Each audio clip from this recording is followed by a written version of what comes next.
সাংবাদিকতা হতে হবে পুরুষত্ব, আংশিক নয়। ক্ষমতামুখী সাংবাদিকতার কারণে বাংলাদেশের সাংবাদিকতা এখন শুধু পচনমুখী নয়, পতনমুখীও।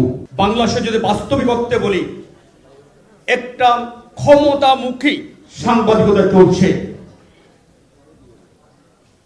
যে ক্ষমতামুখী সাংবাদিক লোক ক্ষমতাসীনদের তোষামোদি করে অর্থবিত্তের মালিক হওয়া, এই ক্ষমতামুখী সাংবাদিকতার কারণে বাংলাদেশের সাংবাদিকরা এখন শুধু পচনমুখী নয়, পতনমুখীও। এই জায়গা থেকে গণমাধ্যমকে একটা আস্থার জায়গায় ফিরিয়ে আনতে হবে। এই কাজটি আপনাদেরকেই করতে হবে জাতির বিবেক হিসেবে। আপনি যদি যান, বিগত প্রধানমন্ত্রীর প্রেস কনফারেন্সের কথা বলি, পালিয়ে যাওয়া প্রধানমন্ত্রী, এটা যাওয়ার কথা ছিল বিটের লোকরা, কিন্তু সম্পাদকরা যে বসে থাকতেন। তিনি ভারত থেকে গোপন চুক্তি করে চলে আসলেন। জাতির বিবেক হিসাবে সাংবাদিকদের সম্পাদকদের সেদিন মূল দায়িত্ব ছিল প্রশ্ন করা যে আপনি যে কি কি চুক্তি করছেন আমাদেরকে জানান, জাতিকে অন্ধকারে রেখে আপনি চুক্তি করতে পারেন কিনা। না, সে প্রশ্ন আমরা দেখিনি। আমরা কি দেখেছি, সম্পাদকরা বললেন আপনার মতো মহিষী প্রধানমন্ত্রী বিশ্বে নাই, আপনার নোবেল পাওয়া উচিত। ধিক্কার জানাই এই সাংবাদিকতাকে। এটা তোষামোদি, এটা সাংবাদিকতা নয়, এটা নির্লজ্জ দালালি আমাদের সাংবাদিকতাকে তারা শেষ করে দিয়েছে। গণমাধ্যমকে বলা হয় সমাজের ওয়াচডগ, অতন্ত প্রহরী, সমাজের দর্পণ। সত্যিকার অর্থে কি গণমাধ্যম আজকে ওয়াচডগের ভূমিকা পালন করছে? ওয়াচডগের যদি সত্যিকার অর্থে গণমাধ্যম ওয়াচডগের ভূমিকা পালন করত, শেখ হাসিনার মতো ফ্যাসিস্টের জন্ম হতো না, এত ছাত্রদেরকে জীবনে দিতে হতো না, তারপর সে গুম খুনের শিকার হতো না।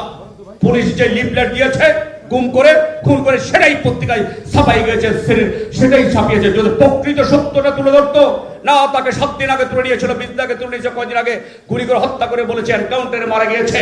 এই সত্যটা জানার পর মিডিয়া তুলে ধরে নেই, আমরা অপরাধী নই, সেটা আমরা করি নাই। আমরা প্রকৃত অর্থে আজকে ওয়াচডগ নেই, আমরা এখন পেট্রক ল্যাপটপে পরিণত হয়েছি, আমরা পোষা কুকুরে পরিণত হয়েছি জাতির অতন্ত প্রহরীর জায়গায়। এইভাবে একটা জাতিকে, গণমাধ্যমকে বাঁচিয়ে রাখা যাবে না। আমাদেরকে জেগে উঠতে হবে। উত্তরবঙ্গের স্লোগান একটু আগে নাইস সাহেব দিয়েছে, ওই স্লোগানকে ধারণ করে জেগে উঠতে হবে। জাগিয়েছেন আজকে আপনারা, আজকে যা দিয়ে গেছেন, আজকে সারা উত্তরাঞ্চলের সাংবাদিক এসে শপথ নিতে হবে। আমরা সাদাকে সাদা বলবো, কালোকে কালো বলবো, আমরা সত্যটা তুলে ধরবো, আমরা মিথ্যার কাছে পরাভূত হব না, আমরা কোনো অপশক্তির কাছে মাথা নত করবো না।